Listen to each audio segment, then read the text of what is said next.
안녕하세요. C++로 안전한 코드를 짜고 싶으신가요? 그렇다면 꼭 알아야 할 개념이 있습니다. 바로 RII인데요. C++의 진짜 슈퍼파워라고 할 수 있죠. 오늘 이 RII에 대해 쉽고 재밌게 파헤쳐 보겠습니다. 바로 시작할게요. 자, 오늘은 크게 5가지를 살펴볼 건데요. 먼저 왜 우리가 자원 관리를 직접 하면 위험한지부터 시작해서 RII가 도대체 뭔지, 그리고 이게 예외 처리랑은 또 무슨 상관인지 알아볼 거예요. 가비지 컬렉션하고는 뭐가 다른지도 비교해보고, 마지막으로 실제 코드에서는 이 RII가 어떻게 쓰이고 있는지도 한번 확인해 보겠습니다. 좋습니다. 첫 번째 주제, RILAI. 이거 왜 필요한 걸까요? C++ 좀 해보신 분들은 아실 텐데 메모리 같은 자원을 우리가 직접 할당하고 또 해제해줘야 하잖아요. 이게 말은 쉬운데 사실 생각보다 훨씬 까다롭습니다. 자칫 잘못하면 진짜 골치 아픈 버그가 생기기 딱 좋거든요.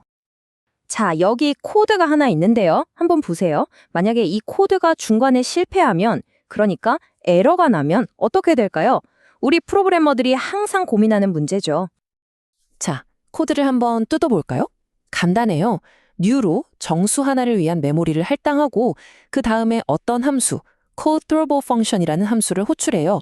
그리고 마지막에 delete로 메모리를 풀어주죠. 완벽해 보이죠? 근데 문제가 있어요.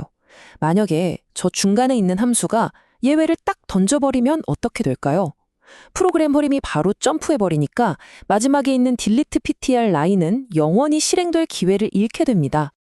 이게 바로 그 악명 높은 자원 누수, 즉 리소스 릭입니다.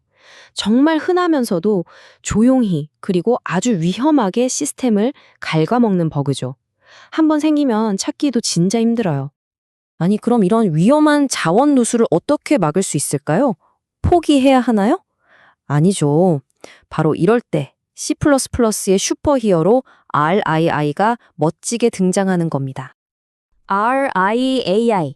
이름이 좀 어렵죠? Resource Acquisition is Initialization. 이걸 직역하면 자원 획득이 곧 초기화다라는 뜻인데요. 너무 어렵게 생각할 거 없어요. 핵심 아이디어는 딱 하나입니다. 자원의 생명, 그러니까 자원이 언제 생기고 언제 없어질지를 객체의 생명 주기에 그냥 딱 묶어버리는 거예요. 더 쉽게 말해볼까요?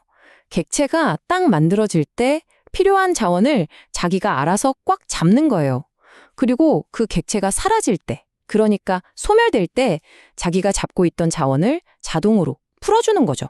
모든 게 자동으로요. 우리가 신경 쓸 필요가 전혀 없어요. 자, 왼쪽이랑 오른쪽 코드를 한번 비교해 보세요. 왼쪽은 우리가 직접 new하고 delete해야 하는 옛날 방식이죠. 반면에 오른쪽은 std unique ptr라는 걸 사용한 RII 방식입니다. 딱 봐도 delete가 사라졌죠? 코드가 훨씬 깔끔해지고 우리는 더 이상 delete를 까먹을까 봐 걱정할 필요가 없는 거예요. 훨씬 안전하죠.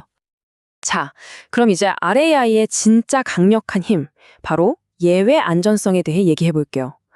이게 뭐냐면 말 그대로 코드가 막 실행되다가 예상치 못한 에러, 즉 예외가 빵 터져도 우리 프로그램이 안전하고 튼튼하게 유지된다는 뜻입니다. 엄청나죠? 아까 전에 봤던 그 골치 아픈 자원 누수 문제 기억나시죠? 왼쪽 코드요. RAI를 쓰는 오른쪽 코드를 보면 그 문제가 그냥 마법처럼 사라집니다. 왜냐고요? 설령 중간에 예외가 발생하더라도 C++가 유니크프트로 객체가 사라지기 전에 소멸자를 반드시 호출해 주거든요. 그리고 그 소멸자 안에 메모리를 해제하는 코드가 들어있는 거죠. 완벽한 안전망이에요. 이게 바로 RAI의 핵심입니다. 이건 그냥 약속이 아니라 C++ 언어 자체가 해주는 보증이에요.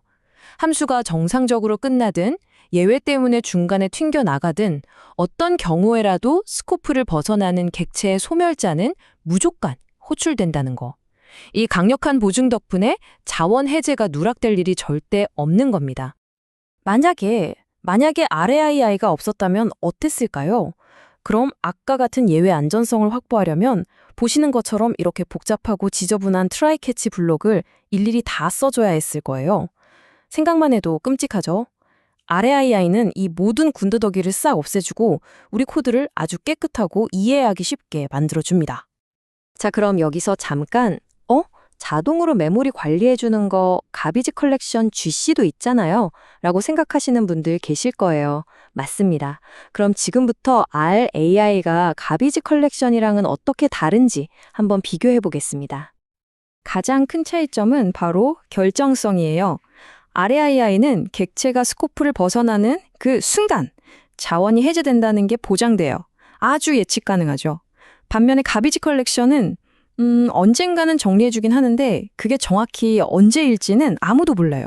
GC 마음이죠. 그리고 또 하나의 중요한 차이점. RAI는 메모리뿐만 아니라 파일, 네트워크 연결, 데이터베이스 커넥션, 락 같은 모든 종류의 자원을 다룰 수 있어요. 하지만 GC는 오직 메모리만 관리합니다.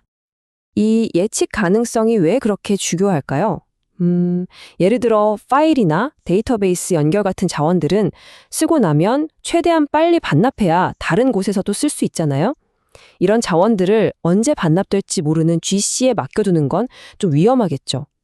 RAI는 사용이 끝나는 즉시 자원을 풀어주기 때문에 이런 경우에 아주 중요합니다. 자, 지금까지 RAI에 대해 알아봤는데 이건 뭐 특별한 사람들만 쓰는 거 아니야? 싶으실 수도 있어요. 천만에요. 사실 여러분은 이미 매일매일 RAI를 쓰고 계셨습니다. 한번 보실까요? 여러분, std 벡터나 std 스트링 안 써보신 분 없죠? 이 클래스들이 내부적으로 메모리를 할당하고 해제할 때 바로 RAI를 씁니다. 우리가 new, delete 신경 안 써도 되는 이유가 바로 이거예요. 그리고 아까 봤던 유니크 PTR나 쉐어드 PTR 같은 스마트 포인터는 RAI의 대표적인 예시고요. 파일을 다루는 F스트림이나 멀티스레딩에서 쓰는 럭가드 같은 것들도 전부 다 RAI 패턴으로 만들어졌습니다. 사실상 C++ 표준 라이브러리 전체가 이 RAI라는 튼튼한 원칙 위에 지어졌다고 해도 과언이 아니에요. 덕분에 C++ 표준 라이브러리는 기본적으로 아주 강력하고 안전하고 또 견고한 겁니다. 자, 그럼 오늘 내용의 핵심만 다시 한번 정리해 볼까요? RAI가 왜 C++의 슈퍼파워인지 그 이유를 한번 되짚어 보겠습니다. 첫째, 자원 정리를 완벽하게 자동화해줍니다. 둘째, 덕분에 예외가 터져도 안전한 코드를 아주 쉽게 만들 수 있고요. 셋째, 자원이 언제 해제될지 정확히 알 수 있게 해주고 마지막으로 코드를 단순하게 만들어서 자원 누수 같은 아주 골치 아픈 종류의 버그들을 원천적으로 막아줍니다. 그래서 이런 말이 있는 것 같아요. 안전한 코드를 쉽게 쓸 수 있다니 이보다 더 멋진 게 어디 있겠는가? 정말 RAI를 제대로 이해하고 사용한다면 이 말이 가슴에 와 닿으실 겁니다. 자, 오늘 RAI에 대해 알아봤는데요. 이제 여러분의 C++ 코드를 더 안전하고 깔끔하게 만들기 위해서 이 RAI를 어떻게 활용해 보시겠어요? 한번 고민해 보시면 좋겠습니다. 오늘 내용 들어주셔서 정말 감사합니다.